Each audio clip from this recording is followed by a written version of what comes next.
बिस्मिल्लाहिर्रहमानिर्रहीम, अस्सलाम वालेकुम। मेरा नाम इंजीनियर मोहम्मद राशिद कमाल है और आज हम एक नए टॉपिक का आगाज़ करते हैं। लेकिन वीडियो में सबसे पहले हम आगाज़ करने से पहले हम आपसे तमाम जितने देखने वाले हैं उन सबसे रिक्वेस्ट करते हैं हमारे चैनल को लाइक भी करें, सब्सक्राइब करें और बेल आइकन पर क्लिक कर लें ताकि हमारी तमाम आने वाली वीडियो मिलती रहे ना। अब हम आगे बढ़ते हैं अपनी वीडियो की तरफ। आज हम एक नए टॉपिक के साथ आपकी खिदमत में हाज़िर हैं। आज जो हमारा टॉपिक है वो है सिंथेटिक डिवीजन मेथड। मतलब हमने दो पॉलिनोमियल्स को डिवाइड करवाना है, मतलब एक पॉलिनोमियल को दूसरे पॉलिनोमियल से डिवाइड करवाना है। हमने लास्ट टाइम डिवाइड का मेथड भी पढ़ा था और हमने रिमाइंडर भी मालूम किया था अपने रिमाइंडर थ्योरम से। अगर हम हमारी आप प्रीवियस वीडियो देखेंगे जो मौजूद है हमारे चैनल के अंदर, तो बाय रिमाइंडर थ्योरम का एक टॉपिक जो मौजूद है उसे आप देखेंगे तो हमने उस मेथड से सीखा था डिवाइड कैसे करवाते हैं। आज हमने अपने एक नए मेथड को अप्लाई करना है, वो है सिंथेटिक डिवीजन मेथड, जिसमें हम दो पॉलिनोमियल्स को, मतलब एक पॉलिनोमियल को दूसरे पॉलिनोमियल से डिवाइड करवाएंगे। तो हमारे पॉलिनोमियल हम एग्जांपल के तौर पे लेते हैं। हमारे पी एक्स की कुछ वैल्यू होगी और पी एक्स की वैल्यू क्या है इसको हम ज़रा देख लेते हैं। पी एक्स की वैल्यू क्या है, और पी एक्स की जो वैल्यू है हमारे पास वो है x cube minus x square plus x और माइनस 1। ये वैल्यू हमारे पास मौजूद है। इससे हमने डिवाइड करवाना है बाय एक्स माइनस 1। देखिए जी, जब भी आपको डिवाइड करवाना होता है आपको रिमाइंडर मालूम करना पड़ता है कि डिवाइड होने के बाद जो वैल्यू रिमेन है वो क्या है। तो यहाँ पर हम अप्लाई करते हैं सिंथेटिक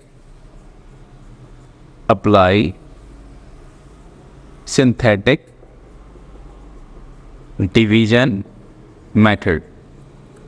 तो जब हम ये अप्लाई करेंगे तो होगा क्या, इसको आपको समझना है।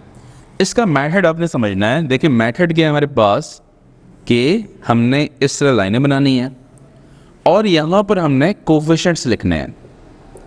इस जगह पे हमने कोफिशिएंट लिखना है। कोफिशिएंट किसका लिखना है, पी एक्स में से अकॉर्डिंग टू पावर, मतलब पावर में जिसके पावर ज़्यादा है, जैसे एक्स क्यूब है ये ऑलरेडी अरेंज है तो इसको हमने ऐसे ही छोड़ देना है। मतलब एक्स क्यूब अगर लिखा है तो आपके पास एक्स क्यूब का जो कोफिशिएंट डेट इज़ 1, तो यहाँ पर 1 आ जाएगा। यहाँ पर एक्स स्क्वायर के साथ -1 है तो यहाँ -1 आ जाएगा। और यहाँ पे जो वैल्यू है विद एक्स डेट इज़ 1 तो यहाँ 1 आ जाएगा। और इसके अलावा यहाँ पर जो वैल्यू है वो -1 तो यहाँ पर -1 आ जाएगा। तो ये वैल्यू हम यहाँ लिख देंगे। इसके बाद हमने क्या करना है, इसके बाद हमने ये करना होता है कि जो वैल्यू जिससे आपने डिवाइड करवाना है, देखें ये वो पॉलिनोमियल है जो डिवाइड होगा तो वो यहाँ लिख देना है आपने। उस पॉलिनोमियल से जिससे हमने डिवाइड करवाना है वो क्या है हमारे पास, वो हमारे पास x माइनस 1 है। अगर मैं x माइनस 1 की बात करूँ तो आपने इसको करना क्या होता है, आपने इससे करना होता है कि आप इससे लेट कर लेते हैं कि जिस पॉलिनोमियल से आपको डिवाइड करवाना होता है इसको मान लेते हैं आपके ये बराबर है किसके, 0 के। देन x की वैल्यू यहाँ से मिलती है जो कि 1 है। तो ये जो x की वैल्यू मिलेगी इसे आप यहाँ लिख देंगे। तो आप कुछ बातों का यहाँ ख्याल कर लें कि लाइनें ऐसे बनानी है और आपने जस्ट पॉलिनोमियल को डिवाइड करवाना है, that is x cube minus square plus x minus 1। इसके तमाम कोफिशिएंट को यहाँ लिख देना है और जो भी आपके पास वैल्यू होगी बाय एक्स माइनस 1 है तो एक्स माइनस 1 बराबर हो जाएगा 0 के, और यहाँ से एक्स की वैल्यू मिलेगी 1, वो यहाँ लिखना है। मतलब जिससे डिवाइड करना है वो इस तरफ और जो डिवाइड होगा उसके कोफिशिएंट इस तरफ आएंगे। तो पहली वैल्यू है सेम, ये जो लिखा है यहाँ पर, इस वैल्यू एग्जैक्टली वैसे लिख देना है आपने। अगर यहाँ 1 है तो यहाँ 1 लिख देना है। अब हमने इस पॉइंट पे वैल्यू लिखना है तो हम कैसे लिखेंगे, हमारे पास जो वैल्यू यहाँ लिखी हुई है 1, इसको आपने मल्टीप्लाई करवाना होता है इससे। मतलब 1 1 1 आ जाएगा यहाँ पे, मतलब ये मल्टीप्लाई होगा यहाँ पर और जो वैल्यू आएगी वो यहाँ लिख देंगे। देन यहाँ पर कुछ वैल्यू लिखना है आपने, वो कैसे लिखना है, इन दोनों को ऐड करवा के सेम ये पैटर्न आपने फॉलो करवाना है। -1 + 1 इट विल बी 0। आगे भी यही पैटर्न चलता रहेगा सेम, इसमें कोई तब्दीली नहीं होगी।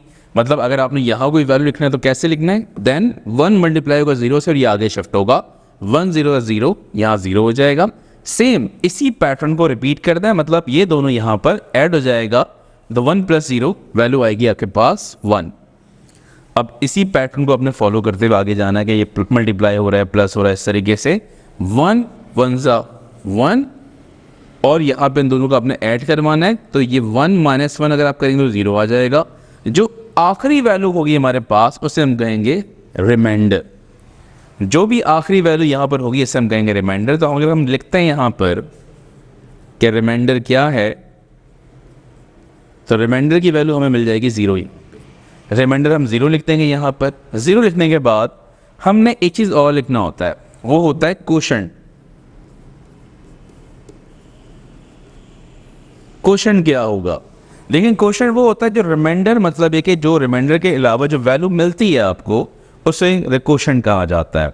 अगर मैं क्वोशंट की बात करूं तो हमने करना ये होता है, ये जितनी वैल्यू हमें मिली है 1 0 1, इस वैल्यू को, क्योंकि हमारा जो यहाँ पर पावर है एक्स क्यूब है और डिवाइड करने वाले का पावर 1 है, तो इसका एक पावर रिड्यूस होगा। मिसाल के तौर पे अगर एक्स क्यूब लिखा है हमारे पास और हम इसको x से डिवाइड करवा रहे हैं तो यहाँ पर 2 आ जाएगा, मतलब एक्स क्यूब से एक पावर कम हो जाएगा। ये आपने इसको कैलकुलेट इस तरीके से करना है कि यहाँ पे मैक्सिमम पावर जो होगा उसकी वैल्यू यहाँ लिखनी है, और जहाँ x माइनस 1 है तो उसके मिनिमम जो पावर है वो x से वो डिवाइड में लिखना है।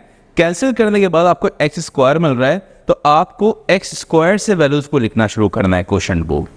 अच्छा, एक्स स्क्वायर तो ये तय होगा कि आपका जो पॉलिनोमियल अब जो तैयार होगा वो एक्स स्क्वायर से रेडी होगा, लेकिन इन सारे जो ऑर्डर्स में लिखेंगे एक्स के बाद जो सबसे कम वैल्यू है वो एक्स है, उसके बाद एक नंबर आ जाएगा।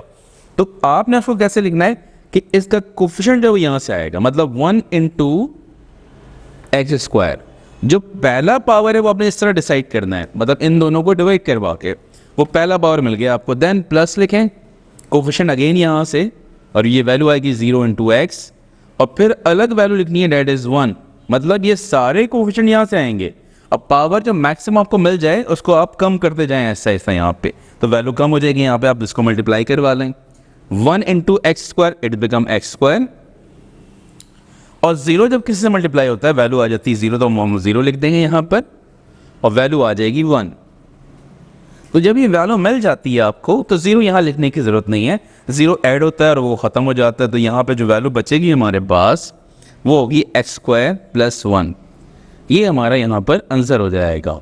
तो उम्मीद यहाँ पर क्लियर होगा। मैं चाह रहा था कुछ बातें आपको मज़ीद क्लियर कर दूँ, वो क्योंकि यहाँ पे 2 टर्म्स नए यूज़ हुए हैं।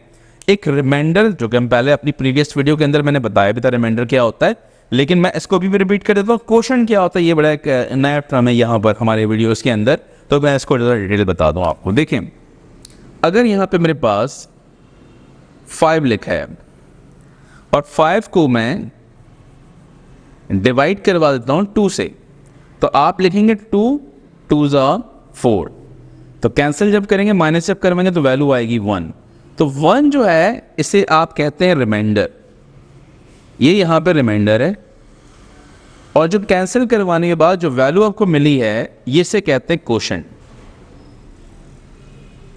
तो आप सिंपली याद रखना, रिमाइंडर उस वक्त होता है, कुछ वैल्यू रिमाइंडर की उस वक्त रहती है, इसको मैंने प्रीवियस वीडियो में बड़े डिटेल से बताया था। रिमाइंडर की वैल्यू उस वक्त रहती है जब आपका जो 2 जिससे आप डिवाइड करवा रहे हो वो आपके गिवन नंबर का फैक्टर होता है, रिमाइंडर 0 होता है। रिमाइंडर 0 हो तो फिर भी वो रिमाइंडर कहलाएगा, ये क्वोशंट कहलाएगा। ये आपने याद रखना है कि जो वैल्यू बच जाती है वो remainder, it may be 0 it may not be 0, ये दोनों मुमकिन है।